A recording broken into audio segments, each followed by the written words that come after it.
folk is completely unrelated. I'm a Fallout fan.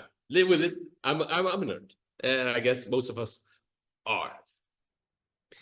I guess I should probably say a couple of words of my background and why I'm here. I'm an associate professor of digital culture in the University of Bergen and an associate professor of journalism and communication at Nord University in Bodø. But my background is in folkloristics. That's what I did my master's in way back in the Stone Ages. And from there, I got a strong interest in right-wing extremism. So I've been working with that for 10, 15, 20 years. I've been following different extremist groups, doing ethnographic work among them, and so on. And somehow I ended up in game studies, where I enjoy a bit of peace and quiet. Peace and quiet and a complete lack of death threats. So that's very nice. But looking at the topic of this symposium, and I've been discussing this for a long time. There are so many things I would like to say about this topic, but I don't think we get anywhere before we understand folk and folklore and have kind of a grasp of what we're talking about when we use the word like the folk. So let's see if we get the slides to work. Yes.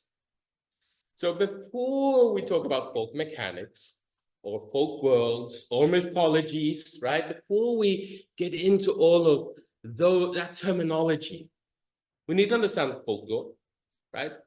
We need to understand whose lore are we talking about? Who are this folk that we want to discuss here, right? Because this is a loaded term. We've had discussions over there already. It is a loaded term. Not everyone likes this word. I like it. I find it very fitting for what we're going to talk about. So the term folklore originates from 1876. A fellow named Toms suggested this as a kind of an expression for the wisdom of the people, right? In German, Volkskunde. That's the folkloristic, the field of folkloristics in Germany. But again, what people? It implies an authentic folk, the folk, and that their wisdom is somehow authentic and good. This is good stuff, right? And in contrast to that is, of course, the inauthentic people. That would be us, the academics, the urbanites, the people who are not in touch with authentic living and the traditions of the folk. We are inauthentic in this kind of original perspective. The folk was imagined as a rural other, an uneducated peasantry who was still in touch with perennial beliefs and customs of our forefathers. And this is an issue for people like me who have spent a lot of time reading fascist literature. These kind of notions, they scare us, because when you talk about perennial wisdom and philosophy, we are delving into radical traditionalism. We are delving into fascism, right? Because this is the basis of fascist thought, the idea of a golden age, some perennial wisdom that we need to reignite.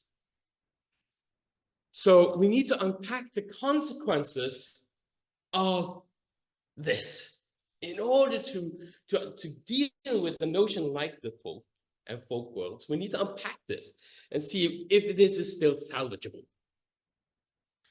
The folk becomes easily burdened with notions such as ethnos and the nation, right?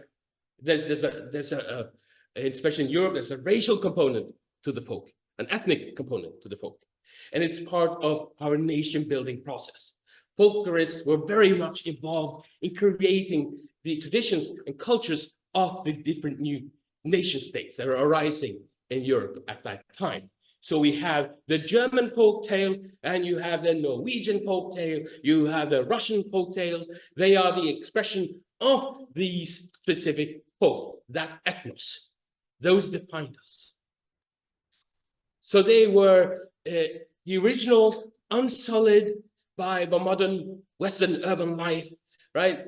And much in the same way, we often talk about indigenous people today, which is an issue. right? Today we use the same terminology when we speak about non-Western indigenous people. So you had two different pathways from here.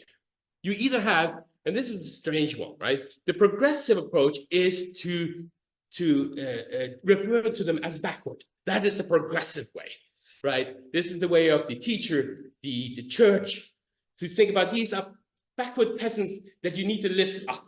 You need to educate them, to get them away from the superstitious beliefs of their past. Or the romantic and nationalistic kind of approach to it is to think that this is a wisdom of the golden age. The folklore is something we need to embrace and see as our lore, and this is something to look up to, and to the purity of the ethnos, of the ethnic community that we arise from. So the folk was either to be pitied or to be venerated. One concept that comes back here and is used often is one by Hans Naumann about gesunkenes Kulturgut, which is the idea that folklore, all this wonderful stuff, comes from a higher civilization or higher social class, and it sinks down to the lower stratus of society, and they take care of it. They sort of nurture it and keep it over the ages as society moves on. They still have this old culture of the higher classes, and we can go to them as a sort of a depository to learn about how we really were back in the days. You could also, over time, see folklorists seeing, oh, you know what? Also, the working class has folklore. So you start thinking about the proletariat as carriers of a specific kind of folklore. But again, there's this class division, there is this other folk that is either pitied or venerated. So that's where we stand with folklore in its origins and the folk in its origins, right? And we can see some problems here. So you get the rise of fascism. And well, as most of humanities, most of academia felt came under the sway of fascism and National Socialism. We always tell the story of how it was corrupted by used by it for its own purposes, right? You talk to the medical scientists and they will go, yeah, we were used by it for their wacky ideas. We folklorists have to come to terms with the fact that we were not used by National Socialism, nor were we used by fascism. We were complicit. The ideas that I just talked about how folk works and how folklore works, is part and parcel of fascist ideas of nationalism and ethnicity and of the nation state. Folklorists were not corrupted by National Socialism. They were not forced to work in the SS Ahnenerbe. No, they were the SS Ahnenerbe. Right? So there is a specific kind of history here that folklorists like myself have to deal with when we discuss the notion, not just of folklore, but of folk. If you look at the rhetoric of National Socialism in Germany, I should warn you people, this can get a bit uncomfortable, but for me, it's talking about Nazis, it's an everyday thing. It's what I do. So if you look at the rhetorics of them, the term folk returns time and time again. They put folk in front of everything. This is not a coincidence.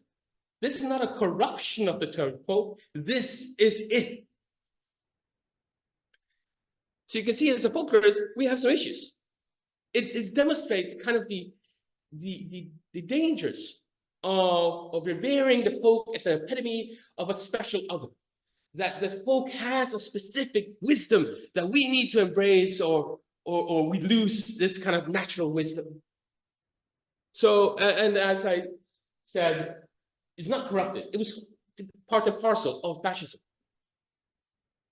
And as Dan Ben-Olmos later would say, in the foreword to the Nazification of an Academic Discipline, a great volume that I highly recommend, because folklore as a discipline was brought in romantic nationalism and flourished as a celebration of ethnic cultures, it fell an easy prey to the Nazi ideology. In this book, it's a collection of mostly German, translated German papers by German folklorists from the 60s and the 80s, trying to deal with this exact problematic. And that was not an easy process, but it was a process that was completely necessary in order for folkloristics to survive, in order for German Volkskunde to survive. This was a process that had to be done. And the forefront of this was a man by the name of Hermann Bausing, who did a lot of great work in kind of putting things where it belonged. So that gave us an opportunity in post-war Europe in particular, and especially in Germany, to revive and rescue folkloristics and reformulate what we were about, and to reformulate the notion of the folk. It spawned an ongoing discussion. These discussions are still going on whether or not the folk is a viable term. As I quote Kale here from 1978, long study of folklore and folklorists have convinced me that it's never been any folk except in the minds of the bourgeoisie. This is, you will recognize this, you agree with this, I guess, right? So, but we still have folklore. We still have these ideas, these stories and these traditions. We still have jokes. We still have the memes to foreshadow a little bit here. It's still there. We still have urban legends, contemporary narratives, and different belief systems that are spread in a contemporary settings. And if we can't use the term folklore for that, what should we use?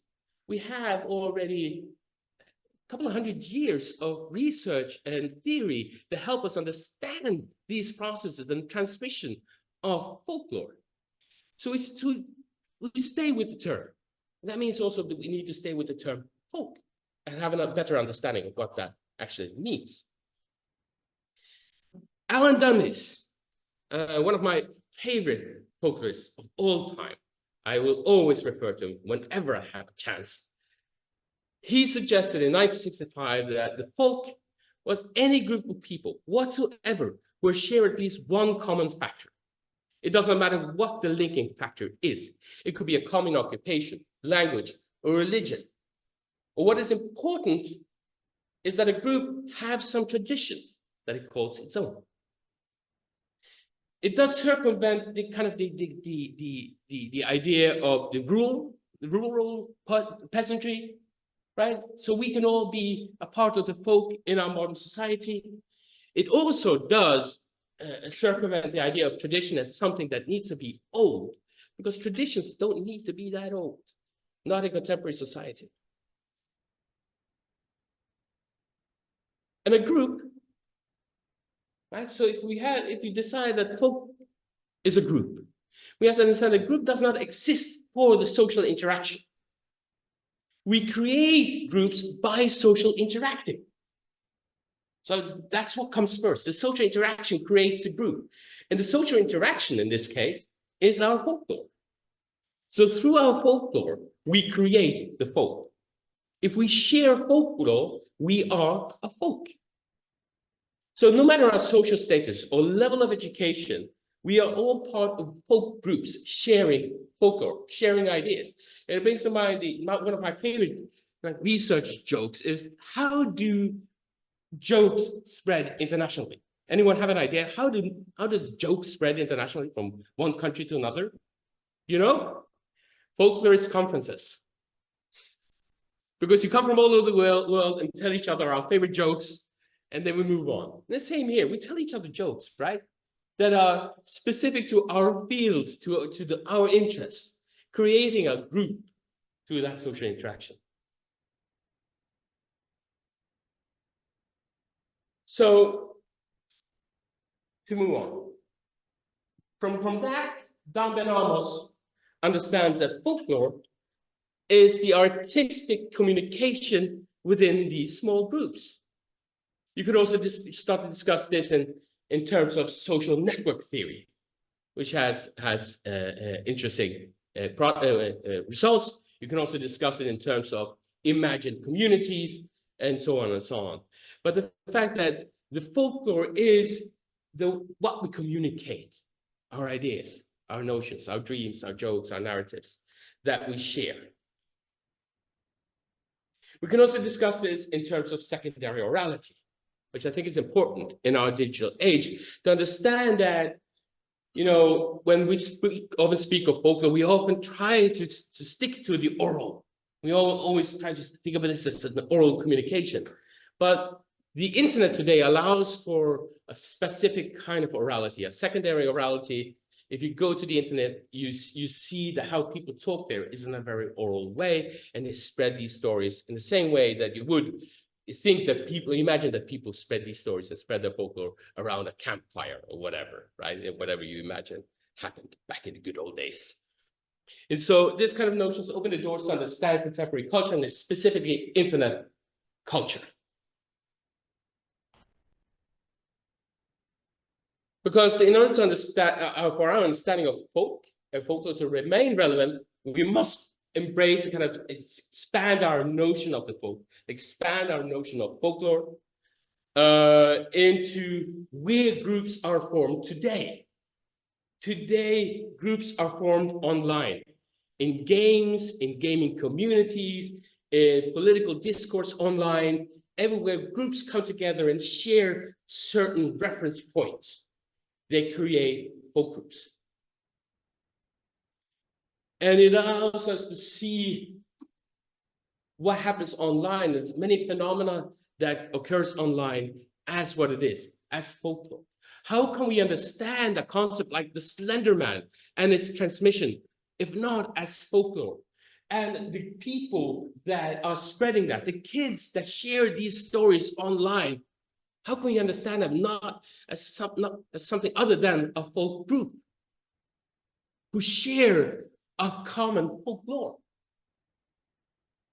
And using what we know from folklore studies over the years, we can look at the transmission over borders. We can see how things change form, and we can understand it better that way. So we'll find contemporary folk groups, such as uses on 4chan, right? Born out of specific digital social interaction. And we see how memes and other forms of internet folklore shape these groups and shape our society. So we cannot longer understand the folk as quaint relics of a pre-modern time. They're not traditional people, they're not peasantry, they're not bearers of tradition and wisdom. I am sorry, there's very little wisdom to find on 4chan. I spent a lot of time on 4chan. There was very little wisdom, but I did find a bunch of very lovely bronies. But we have to understand the folk as social groups that form around common ground and folklore. This does not exclude indigenous people or traditional groups, but it's not exclusive to them either. We need to have a broader understanding of the folk as a product of social interaction, as a product of commonly held folklore. So to follow up, to answer the question, who are the folk in 2024? Though that would be the MAGA Republicans, right? They are folk, they have a lot of folklore going on that binds them together. The idea about the steal, right? About Trump as a messianic character. Go to the QAnon conspiracy theories. They are folk, they have plenty of folklore for us to study. Anti-vaxxers, Fallout fans like myself, we have plenty of lore to share with you. Gaming communities of different kinds, online activists and their folklore and their ideas, their political visions, and political theories and ideas that are spread in these digital networks. Your Mastodon network, I'm on Mastodon, also Dom is on Blue Sky. I've never gotten into that. Mastodon, that's my thing. And your international research group, that is also a folk. Right? Any and all groups with shared social knowledge and expressions, according to Simba, my research assistant here. Right? That is the folk. So we need to look at how do these groups interact, what is their folklore that binds them together as a group.